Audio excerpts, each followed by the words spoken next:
Ballari central ಜೈಲಿನಲ್ಲಿ ದರ್ಶನ್ಗೆ ಒಂಟಿತನ ಕಾಡ್ತಾ ಇದೆ.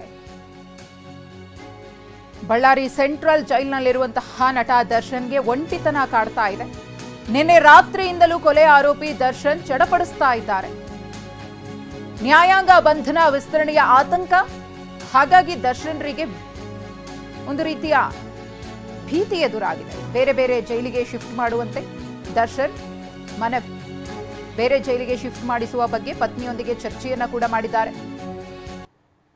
ಒಂದು ಕಡೆ ಇವತ್ತು ನ್ಯಾಯಾಂಗ ಬಂಧನ ಅವಧಿ ಅಂತ್ಯ ಆಗುತ್ತೆ. ವಿಡಿಯೋ ಕಾನ್ಫರೆನ್ಸ್ ಮೂಲಕ ರೇಣುಕಾಸ್ವಾಮಿ ಕೊಲೆ ಪ್ರಕರಣದ ಎಲ್ಲ ಆರೋಪಿಗಳನ್ನ ಕೂಡ ನ್ಯಾಯಾಧೀಶರ ಮುಂದೆ ಹಾಜರುಪಡಿಸಲಾಗುತ್ತೆ. ಹಾಗಾಗಿ ನ್ಯಾಯಾಂಗ ಬಂಧನ ಅವಧಿ ವಿಸ್ತರಣೆಯಾಗುತ್ತಾ ಅನ್ನೋ ಆತಂಕ. ಅದರ ಜೊತೆಗೆ ಬಳ್ಳಾರಿ ಸೆಂಟ್ರಲ್ ಜೈಲ್ ಅಡ್ಜಸ್ಟ್ ಆಗ್ತಾ ಇಲ್ಲ. ಯಾಕಂದ್ರೆ ಅಲ್ಲಿ ಪರಪ್ಪನ ಅಗ್ರಹಾರ ಜೈಲಿನಲ್ಲಿ ಸಿಗ್ತಾ ಇದ್ದಂತಹ ರಾಜಾತಿಥ್ಯ ಸಿಗ್ತಾ ಇಲ್ಲ.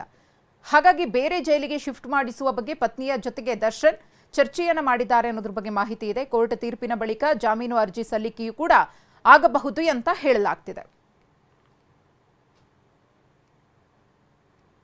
ಇನ್ನು ದರ್ಶನ್ ರನ್ನ ಹೊರಗೆ ಕರೆತರುವಂತೆ ಪ್ಲಾನ್ ನಡೀತಾ ಇದೆ.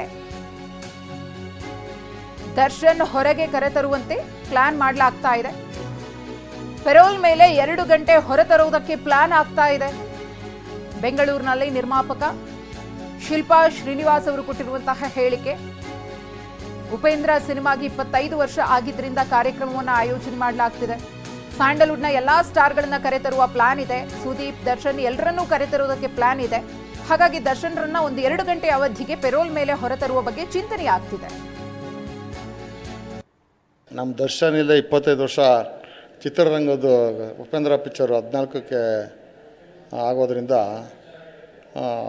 ಒಂದು ದೊಡ್ಡ ಹಬ್ಬ. 25 ವರ್ಷ ಬಾಂಬೆಲಿ ಮಾಡಿದರು ಹಿಂದಿ ಫಿಲಮ್ DDLJ ಅಂತ 25 ವರ್ಷದ ಫಂಕ್ಷನು. ನಾವು ಕನ್ನಡ ಇಂಡಸ್ಟ್ರಿಯಲ್ಲಿ ಇದು ಸರ್ವಕಾಲಿಕ ಉಪೇಂದ್ರ ಪಿಕ್ಚರ್ನ ಮಾಡೋಣ 25 ವರ್ಷದ ಫಂಕ್ಷನ್ನು.